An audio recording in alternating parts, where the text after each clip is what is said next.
I've been a night shift cop for 8 years, and I'm going to answer this question, which is what are you going to do if a cop gives you orders that you feel are unlawful? It really does come down to this once again. You fight the cops in the courts, you don't fight them in the streets. I'm sure you like money because I like money too.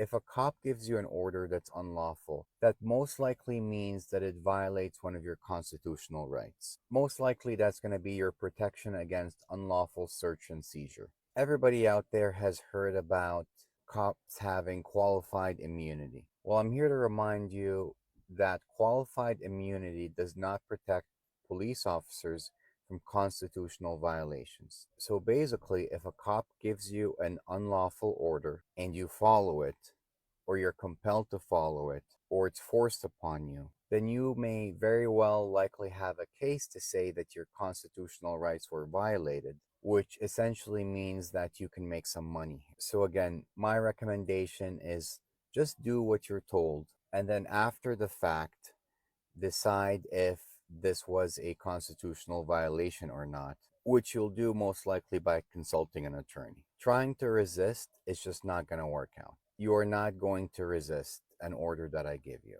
Well, I mean, you might actually resist, but I'm going to win. Let's just say that you are actually a criminal and you were given a unlawful order and you're actually worried that if you follow through with that order, your drugs and guns or whatever are going to get discovered. I'm going to tell you right now not to worry about that so much because what ends up happening is evidence discovered unlawfully becomes what is called fruit of the poisonous tree, and it will lose its evidentiary value against you in a court of law. So, again, if any of this sounds too complicated for you, just remember to always comply.